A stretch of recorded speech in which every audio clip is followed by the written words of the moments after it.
vertically down the field.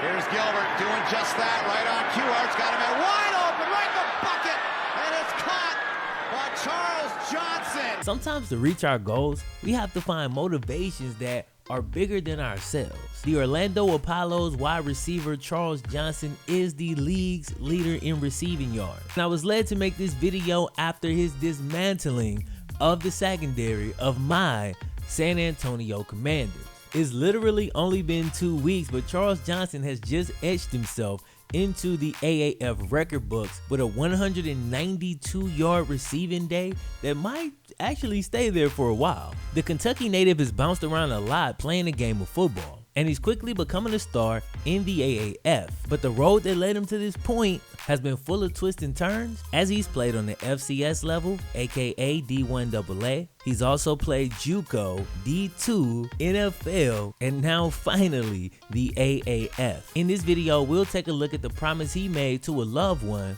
that helped to fuel him on his inspiring journey.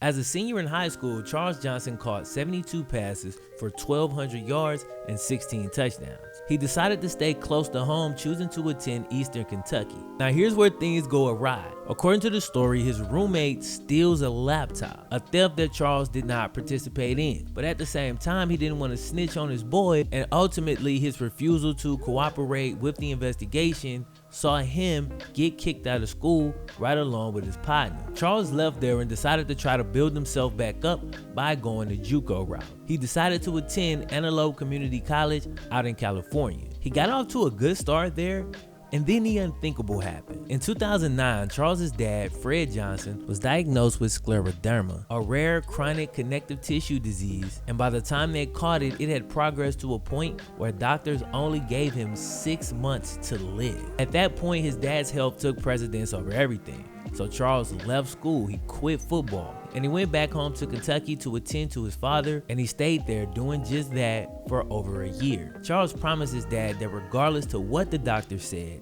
he would live to see his son get drafted and see him play in the NFL. A promise that Charles and his dad both wholeheartedly believed in, and each man was determined to do his part to make that promise a reality. This situation saw Charles mature and grow greatly. He stopped hanging around those friends who would do things like steal laptops and get him kicked out of school, and he began really focusing on the things that are important. He'd go fishing with his dad, they paddle boated, and just spent precious time together. And that was huge because after the diagnosis, Charles's dad couldn't work anymore. And if anybody has ever had a conversation with a retiree, sometimes a person's health could take a turn for the worse due to a feeling of like lack of purpose, just that idle time and not having to really jumpstart their system every day and go and do something. So Charles kept his dad active, and Frank soaked in all that life energy from his son. Amazingly, Fred's 6 months turned to a year, and that year turned to 2 years and beyond. His original 6-month diagnosis was in 2009, and by 2013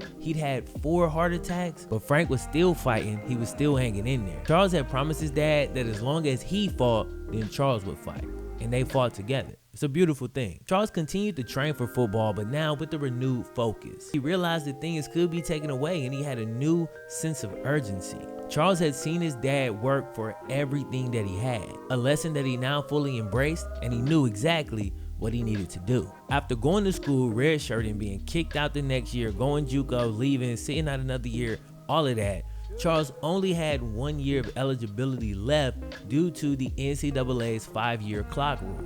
At that point, he didn't have any tape. He had some character issues that were going to hang around on his resume. So he decided instead of going back D1 and playing 1 year, he would go D2 so that he can have 2 years to play and prove himself. He decided to attend Grand Valley State and absolutely dominated. In just 2 seasons, he caught 128 passes for 2,200 yards and 31 touchdowns.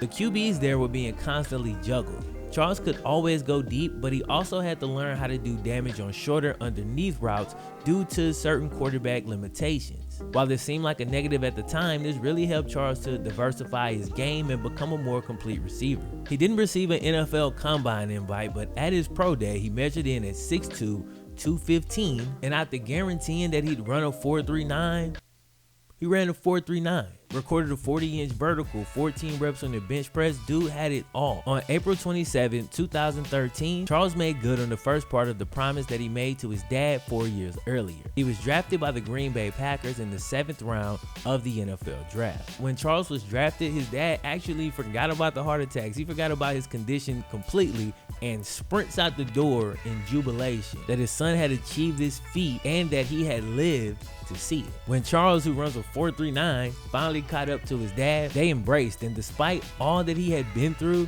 this was the first time Charles had ever seen his dad cry. Charles ended up making the practice squad for the Packers and was later added to the practice squad for the Cleveland Browns. He grinded out those opportunities and kept creating new ones. In 2014, he finally got a shot on the active roster with the Vikings and proved that he could play. He made 31 catches for 475 yards and scored 2 touchdowns in the NFL. Charles had arrived. Unfortunately, he never regained that form in the NFL, largely due to injury issues, and he soon found himself jobless after bouncing around the league a bit. Now, he's getting another opportunity in the AAF, and so far, he stayed motivated, and I'm sure he's making his dad proud. If y'all enjoyed the video, be sure to click the thumbs up button. For more stories, news, and analysis, subscribe here and enable your notifications. If you want to get to know Flemlo outside of football, follow my vlog channel for a behind the scenes look into the mind of Flemlo raps. And lastly, huge thanks to the over 10,000 of you who came through and showed love on the new music video yesterday. If you haven't seen it, it's up on the vlog channel. Peace.